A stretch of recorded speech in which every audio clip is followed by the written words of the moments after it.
9월 14일 아드금천 뉴스라인입니다. 첫 번째 소식입니다. 금천구 인사가 모 식당에서 이루어지고 있다는 충격적인 발언이 나왔습니다. 김영석 금천구의 의원이 독산 234동 구 소속 의원인데요. 금천구의 인사행정이 모 식당의 사모임을 통해서 이루어지고 있다는 발언을 했습니다. 9월 7일 행정재경위원회 행정문화국 추경예산 보고에서 나온 발언인데요. 발언 내용을 좀 따져보면 모 식당, 모동에 SM 식당만 가면 진급을 한다더라. 거기 가서 밥 5번만 먹으면 진급한다는 거다. 현재 우리 구 인사 정책이 그렇게 된다고 되게 강하게 따져 물었습니다. 그래서 그 사람들이 인사위원회냐라고 강하게 좀 몰았는데요. 그 사람이 누구냐는 밝히지 않았습니다. 누가 거기서 모여서 밥을 먹고 있는지라고는 얘기하지 않았지만 인사행정이 되게 불공정하게 되고 있다는 것을 지금 증명을 하고 있는데요. 일단은 요것은 어떤 발언 취지에서 나왔냐면 행정지원과에서 교육 예산, 직원의 교육 예산을 삭감하는 것이 있었습니다. 그리고 교육 예산이 집행률이 저조하던 걸 지적하며 나왔는데요.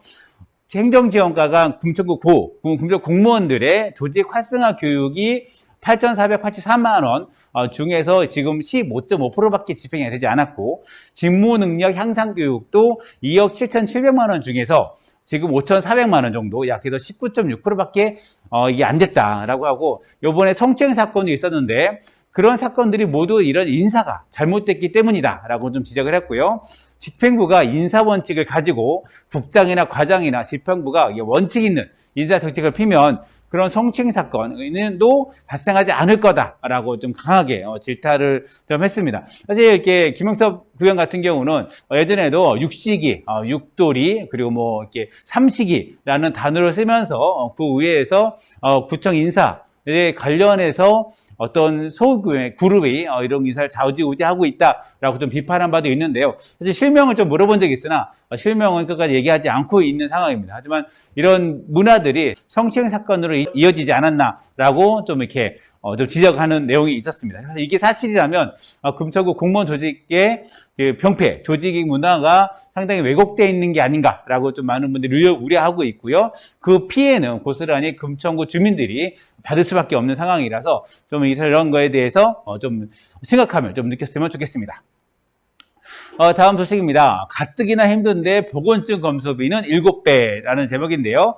우리가 식품위생법상 요식업 아니면 식당 아니면 유흥업소나 집단급식소에 일하시는 분들은 보건증, 그러니까 건강진단 결과서를 첨부를 해야 됩니다. 매번 그거를 이렇게 검사를 받았다는 결과 보고서를 상비해야 되는데 카페나 식당 같은 경우는 1년에 한 번 정도 이거를 검사를 해야 됩니다. 결과서를 소지하고 있어야 되는 거고, 뭐 이렇게 급식소 같은 경우는 6개월, 그리고 유흥업소 같은 경우는 3개월에 한 번씩 해야 됩니다. 근데 이게 코로나19 전에는 보건소에서 진행했습니다. 그래서 보건소에서 했는데 코로나가 터지면서 보건소가 발급을 중단을 했습니다. 그러면서 이것을 작년부터 올해까지 계속 민간병원에 해왔는데 보건소에서 할 때는 3,000원이면 이것이 가능했습니다. 그런데 민간병원에서 하니까 이게 2만 원까지 올라가 버렸습니다. 그러니까 민간 여러 가지 검사가 있는데 민간병원 같은 거는 그 검사 비용이 2만 원이다. 또 어떤 곳은 쌉니다. 7,000원짜리도 있고 어떤 곳은 13,000원짜리도 있는데 현재 금천구에서 가장 크게 맞는 거는 2만 원을 받고 있었습니다. 그래서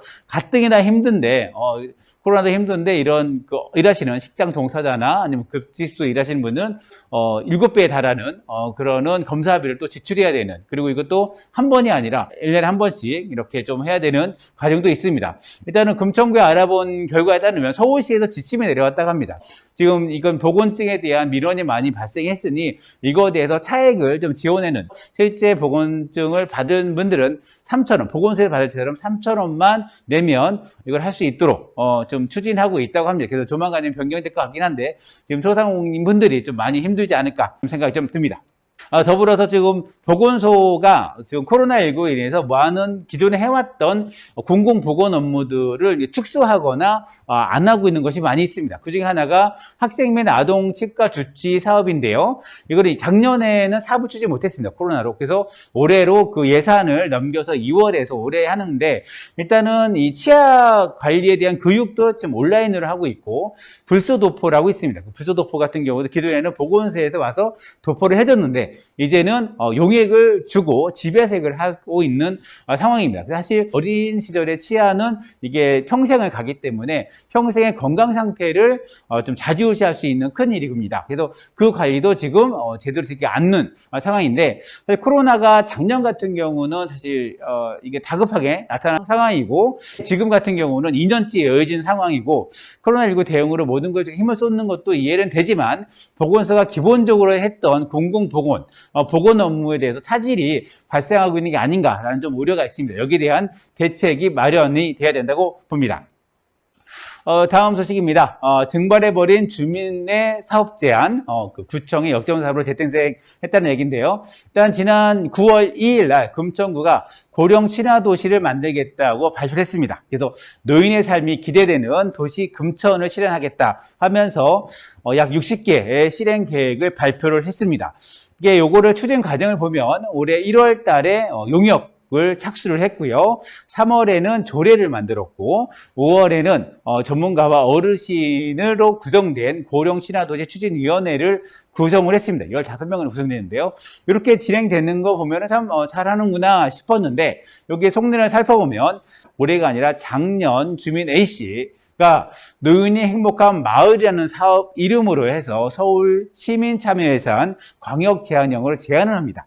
하지만 선정은 되지 않았지만 서울시로부터 내용이 좋다는 그 친화도시 사업과 작년에 내가 제시한 사업이 되게 비슷하다라는 부분이 있습니다. 사실 뭐 노인 간 과정된 사업들이 누구도 생각할 수 있는 과정이긴 하지만 추진위원회 15명에서도 어떠한 연락도 받지 못했다라는 부분에 대해서는 관련 사업에서 선제적으로 먼저 고민하고 제안한 주민이 있는데도 불구하고 참여 기회를 준다거나 아니면 최소한 이게 어떻게 진행돼서 우리가 하겠다라는 알려주는 것이 이런 행정 또는 민간협치의 도리가 아니겠는가라고 좀 따져 물었습니다. 그러니까 자기가 제안한 사업이 아무런 연락도 없다거나 이러다가 갑자기 연락이 왔는데요. 구청구에서 추진하겠다라고 좀 이렇게 연락이 온 건데요. 여기에 대해서 좀 이렇게 우리 주민들이 협치 과정에서 주민의 의견이 어떻게 반영되고 아니면 왜 반영이 안 되는지 이것을 일일이 얘기해주는 그런 과정 속에서 상호작용 속에서 주민협치가 점점 질이 높은 주민협치가 만들어지지 않을까 하는 아쉬움이 들었습니다. 다음 소식입니다. 여기는 시흥 5동에 있는 은행공원입니다. 지금 서정주 12로 한번 시끄러웠던 곳인데요. 여기에 이렇게 정자가 있었습니다. 이게 2019년 사진인데요. 항상 여기에는 장기를 두는 할아버지들이 있었습니다. 금천구의 공원을 많이 좀 돌아다니는데 이렇게 장기를 두시는 분이 많이 모여서 하시는 거는 사실 보기 쉽지 않습니다. 그런데 이런 곳이 있는데 이게 최근에 이 정자가 사라졌습니다. 금천구는 공원 이용객, 동주민센터, 주민자치회 등을 통해서 의견을 받아서 도시 경관과 이용 편의성, 안정성을 확보하기 위해서 재조성했고, 그러기 위해서 이게 정자를 없앴다라고 하는데요. 그러면 이 어르신들이 대체 어디를 가는 거냐, 어디를 가야 되는 거냐, 특히 노인 인구가 점점점 증가하고 있는데 민원이 있다고 해서 이것을 무조건 다 없앤다면 이 주민은 대체 어디 가서 여가를 활동할 거냐라는 부분에도 지적이 좀 있습니다. 더불어서 여기는 은행나무 앞입니다. 시흥 5동이죠. 이게 천년은행나무 앞에 있는데 여기 보시면 현수막이 붙어 있습니다. 코로나19 확산 방지를 위해 음주를 금지합니다라고 적혀 있고요. 앞에 보시면 여기 화단이 동그란 화단들이 이렇게 있습니다. 사실 이 화단에는 원래 이 화단 전에는 의자가 있었습니다. 의자가 있었는데 그거를 치우고 화단이 나왔었죠. 그 의자도 사실 치웠다가 다시 설치했다가 치웠다가 설치했다 이런 게 있습니다. 왜냐하면 여기에 상주하시는 한두 분의 어르신이 이렇게 술을 먹고 또 욕을 한다거나 이런 게 있습니다. 사실 그분들이 있지만 또 다른 많은 분들이 그늘에서 쉬면서 여가를 좀 보낸 것도 있었는데 이것도 이렇게 다 화단으로 막아놓은 상황입니다.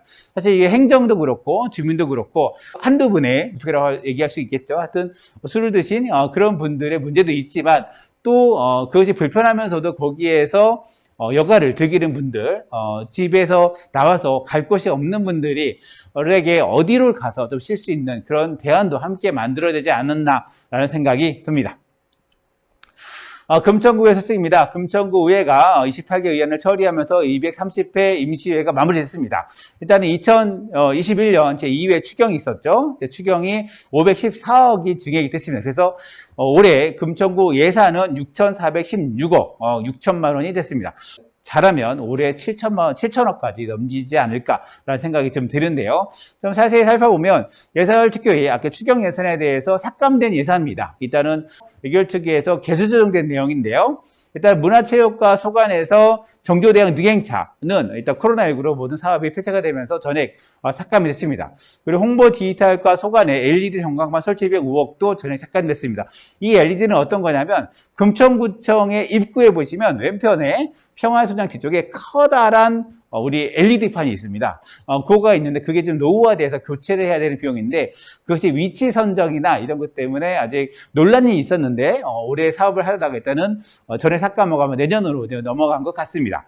그리고 금천 교육지원과 소속이죠. 금천형 과학관 조성 사업, 시흥이동 주민센터 무한상사 스튜디오가 있던 곳이었죠. 리모델링돼서 금천 과학관이 됐는데 일단 여기에 조경비가 2억 4,800만 원이 잡혔습니다. 그러니까 일단은 다 만들어졌고 추가적으로 적용을 하게 되는데 여기에 대해서도 상임위에서 조경비가 너무 비싸다라는 좀 얘기가 있었고 그래서 여기에 3,800만 원이 삭감이 됐습니다. 그리고 예비비가 27억 중에서 5억이 좀 삭감이 되었습니다.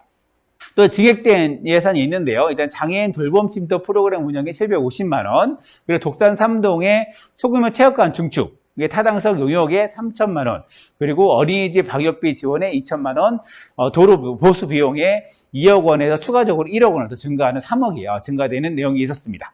이렇게 예산이 좀 정리됐다는 거 좀 알아두시면 될 것 같습니다. 다음으로 이게 청소년들에게 좀 좋은 소식인데요. 독산 청소년 문화의 집이 9월 11일, 지난주 토요일 날 개관했습니다. 오늘부터 1일이라고 해서 이렇게 좀 포스터도 내보려고 했는데요. 랜선 개관식을 좀 진행했습니다. 좀 자세히 좀 살펴보면 이렇게 지금 독산역 옆에 롯데캐슬이 지금 준공해서 입주를 시작했는데요. 지하 1층, 지상 1층으로 좀 구성이 되어 있습니다. 이게 무지개 홍보 사진인데요. 이렇게 좀 구성이 되는데 일단 자세하게 좀 살펴보면 자치활동실, 그리고 스튜디오, 자유이용 공간, 노련실로 좀 구성이 되어 있고요. 작년에 지하 1336제곱미터로 연면적이 나옵니다. 그러니까 약 100평 정도가 좀 되는 거죠. 일단은 좀 자세하게 좀 살펴보면 GBS 금천구 청소년 방송국, 그리고 7번가 플리마켓, 동네 한 바퀴, 상상치미 클래스 등 청소년들을 위한 사업을 합니다. 그래서 자세한 사항은 독산 청소년 문화의 집을 전화로 문의하시면 어떤 프로그램을 하느냐 좀 알 수 있는데요. 좀 안타까운 거는 뭐냐면 이 인근에 청소년, 그러니까 중고등학교가 없습니다. 보시면 가장 가까운 곳은 두산초등학교가 있죠. 그리고 금나래 초등학교가 있고 독산 초등학교가 있습니다. 그래서 그 인근에는 강을 건너면 안천중학교가 있습니다. 학교 주변에 좀 이것이 만들어지면 학생들이 좀 더 많이 오지 않았을까라는 아쉬움이 있는데 그럼에도 불구하고 아이들이, 청소년들이 좀 더 여기를 손쉽게 찾아갈 수 있는 방안을 좀 만들어줬으면 좋겠다 하는 의견도 있습니다. 추석이 다가오고 있는데요. 몇 가지 소식 전해드리겠습니다. 일단 쓰레기 배출 관련인데요. 일단 연휴 기간이기 때문에 쓰레기 이런 청소 노동자분들도 쉬어야 됩니다. 그래서 9월 20일부터 21일에는 배출 금지입니다. 그래서 연휴 마지막 날 22일에 배출하시면 됩니다. 어겨서 배출하시면 거리가 지저분해집니다. 쓰레기 봉투가 이렇게 있으면 거리가 지저분하고 냄새나고 또 이렇게 금천구를 방문하신 분 입장에서도 그런 것이 골목골목 있으면 보기 싫겠죠. 그러니까 꼭 지켜서 배출하시면 좋을 것 같습니다.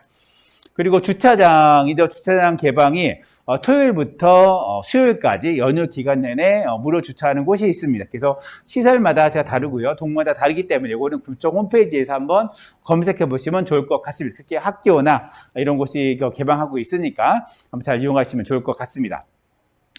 그리고 추석 관련해서 특별 방역 대책을 좀 발표를 했는데요. 일단은 접종 완료 또는 진단 검사 후에 최소 인원으로 고향을 방문해 줄 것을 좀 당부를 하고 있고요. 그리고 4단계 지역도 직계 가족의 가정 내 가족 모임은 3단계 기준으로 적용합니다. 그러니까 접종 완료자 포함해서 8명까지는 가능하다는 거죠. 그래서 4단계 지역 외에 다른 다중이용 시설 적용되지 않고 가정 내 모임에만 적용된다고 합니다. 그러니까 이것도 좀 지켜주시면 좋을 것 같고요. 고향 이동 시에는 가급적이면 자가용을 좀 이용하시고, 그리고 휴게소는 체류 시간을 최대한 줄이시고, 고향은 짧게 머무르고 모임 시에도 항상 마스크를 쓸 것을 당부를 했습니다. 그리고 철도 승차권 같은 경우도 지금 뭐 입석이나 이런 건 없죠. 좌측만 판매하고 있는 상황이고, 성묘도 가급적 자제해달라 라는 부분이 있습니다. 그래서 추석에 많이 모였는데 코로나 걸리면 상당히 마음이 아픕니다. 그러니까 우리 스스로가 방역을 잘 지켰으면 좋겠습니다. 예, 오늘 뉴스라인은 여기까지입니다. 뉴스라인은 라디오 금천과 마을신문 금천인이 함께 만들고 있고요. 저는 진행의 이성호, 기술에는 김호경, 신선순 PD가 함께했습니다. 감사합니다.